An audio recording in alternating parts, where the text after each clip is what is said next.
कर दिया। तो प्यारे बच्चों, आज हम लोग उन टॉपिक से बात करने जा रहे हैं जो शायद आपके बोर्ड एग्जाम के पॉइंट ऑफ व्यू से बहुत इंपॉर्टेंट है, और ये यूपी बोर्ड इंग्लिश मीडियम के लिए है, खास करके ये वीडियो। तो मेरा फर्स्ट चैप्टर हिस्ट्री का है, rise of nationalism in Europe का। अब rise of nationalism in Europe में ऐसे कौन से क्वेश्चंस हैं जो शायद आ सकते हैं, तो चलिए बात करते हैं उन पे। तो पहला पॉइंट है हमारा फ्रेंच रेवोल्यूशन का।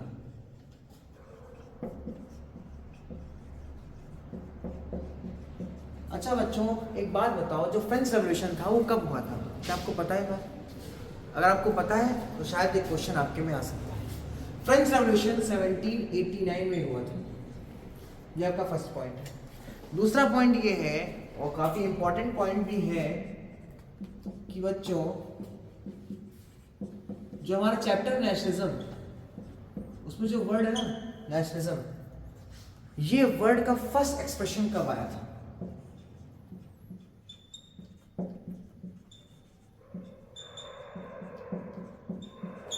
ये आया था 1789 में, जब आपका फ्रेंच रेवोल्यूशन हुआ था।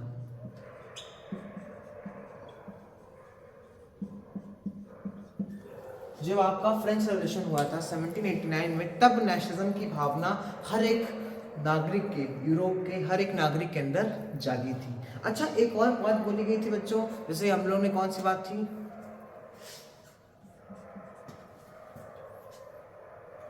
कि when France sneezes,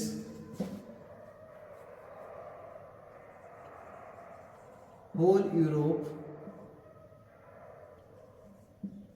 catches cold। मतलब क्या कि अगर When France sneezes, the whole Europe catches cold। अगर फ्रांस को छींक आई तो पूरा का पूरा यूरोप, उसको ठंड लग जाएगी। ये बात किसने बोली थी? तो ये बात बोली गई थी एक महान इंसान जिनका नाम था मेटरनिच। क्या नाम था? मेटरनिच। ये बात बोली गई थी मेटरनिच के द्वारा। किसके द्वारा? मेटरनिच के द्वारा। अच्छा, नेक्स्ट क्वेश्चन हमारा है, बच्चों को पता है जर्मनी का यूनिफिकेशन हुआ था?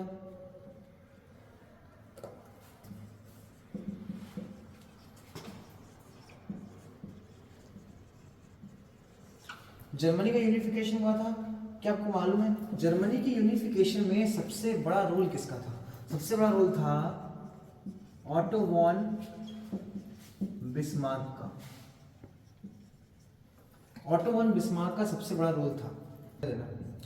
Next question, treaty of Vienna. अच्छा, ट्रीटी ऑफ वायना काफी इंपॉर्टेंट था, ये एक समझौता था, ठीक है। ये कब साइन किया गया था बच्चों? 1815 में साइन किया गया था। 1815 में साइन किया गया था, हो गया। अच्छा, हम लोग बात कर लेते हैं अब नेशनलिज्म इन इंडिया की।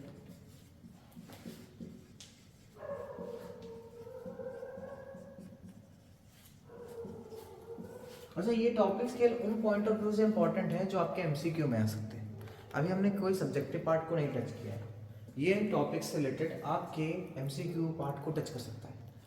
चलिए नेशनलिज्म इन इंडिया की बात करते हैं। अच्छा, इसमें पहला पॉइंट ये था, सबसे बेसिक पॉइंट है, और शायद हर एक बच्चे को ये मालूम होगा कि जो हमारी आईएनसी थी, इंडियन नेशनल कांग्रेस, वो कब स्टैब्लिश हुई थी? ये सब आपको मालूम है कब स्टैब्लिश हुई थी? जिसको नहीं मालूम है कोई बात नहीं, 1885 में स्टैब्लिश हुई थी। कब हुई थी बच्चों? 1885 में हमारी आईएनसी जो थी, इंडियन नेशनल कांग्रेस थी, वो स्टैब्लिश हुई थी। Is it clear? अच्छा, हम लोग ये बहुत इंपॉर्टेंट पार्ट कर देते हैं। अच्छा, महात्मा गांधी को सब लोग जानते होंगे। अच्छा, इस चैप्टर में महात्मा गांधी इंपॉर्टेंट भी बहुत है। महात्मा गांधी को हम लोग फादर ऑफ नेशन के नाम से जानते हैं।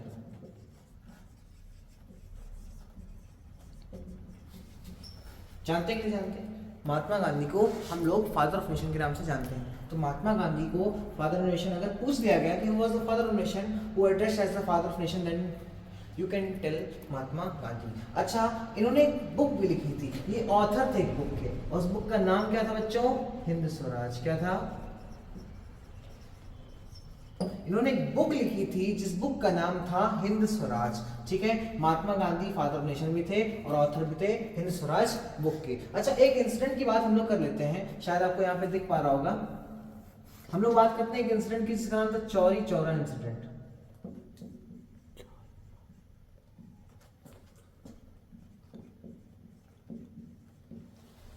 अच्छा, चौरी चौरा इंसिडेंट था बच्चों, वो किस ईयर में हुआ था? वो ईयर में हुआ था 1922 में। कब हुआ था बच्चों? 1922 में। अच्छा, क्या आपको मालूम है जो सिविल डिसोबीडियंस मूवमेंट था बच्चों, सिविल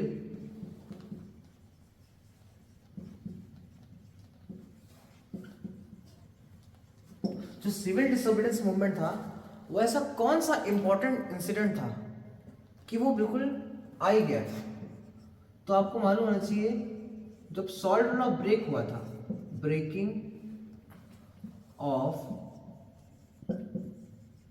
सॉल्ट लॉ, जब सॉल्ट लॉ ब्रेक हुआ था उसके बाद सिविल डिसोबीडियंस मूवमेंट आया था।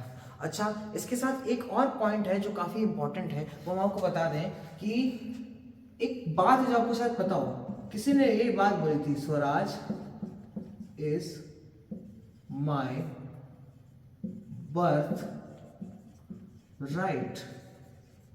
शायद इस बात को आप रिलेट कर पा रहे हो। And I shall have it. अब ये बात किसने बोली थी? याद है किसी को? बिल्कुल याद होगा, बाल गंगाधर तिलक ने बोली थी। किसने बोली थी? बाल गंगाधर तिलक ने। अच्छा, ये बात हो गई, इन पॉइंट्स में हम लोगों ने बात कर ली। तो बच्चों, अच्छा, एक सत्याग्रह हुआ था जिसका नाम था क्या नाम था? बरदोली सत्याग्रह। अच्छा, जो बरदोली सत्याग्रह था इसको एक पर्सन लीड कर रहे थे, उन पर्सन का नाम आपको याद होगा ना? नहीं याद है? हम बताते हैं। उनका नाम था सरदार वल्लभ भाई पटेल। ये वो पर्सन थे, ये वो महान पर्सन थे जो क्या कर रहे थे? बरदोली सत्याग्रह को लीड कर रहे थे। किसको लीड कर रहे थे? बरदोली सत्याग्रह। अच्छा, नेशनलिज्म इन इंडिया में ये कुछ ऐसे इंपॉर्टेंट पॉइंट्स थे जो आपके एमसीक्यू पॉइंट ऑफ व्यू से बहुत इंपॉर्टेंट है। सो आई होप इतना आपको क्लियर हो गया होगा।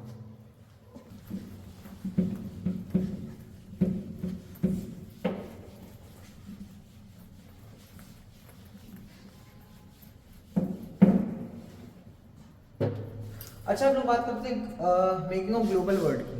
तो मेकिंग ऑफ ग्लोबल वर्ल्ड में ऐसे कुछ पॉइंट्स हैं, जैसे अब देखो, इससे इतने इंपॉर्टेंट क्वेश्चंस तो नहीं आते आपके बोर्ड में, लेकिन तब भी हम लोग को इसमें कुछ पॉइंट्स तो डिस्कस करने होंगे जो कि इंपॉर्टेंट है। अच्छा, आपने एक नाम सुना होगा, शायद आप रिलेट कर पाए, रिंडरप्रस्ट का। क्या सबने सुना? रिंडरप्रस्ट का नाम सुना? ये रिंडरप्रस्ट था क्या?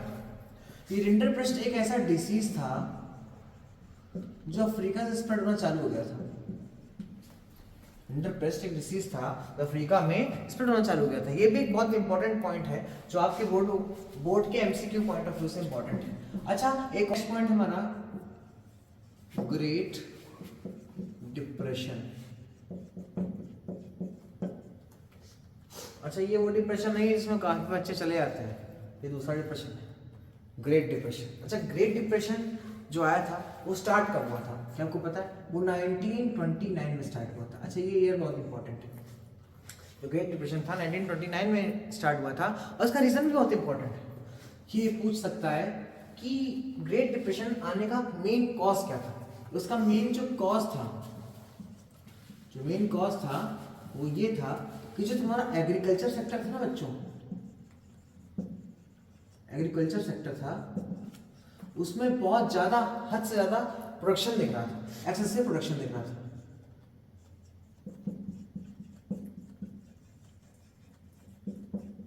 मतलब क्या कि एग्रीकल्चर का जो सेक्टर था उसमें उन्होंने काफ़ी हद से ज़्यादा एक्सेसिव प्रोडक्शन देखने को मिल रहा था, इसीलिए ग्रेट डिप्रेशन आया था। और कब आया था? 1929 में। इसमें से ज़्यादा इंपॉर्टेंट नहीं तो हमने कुछ आपको चीज़ें बता दी हैं, ठीक है।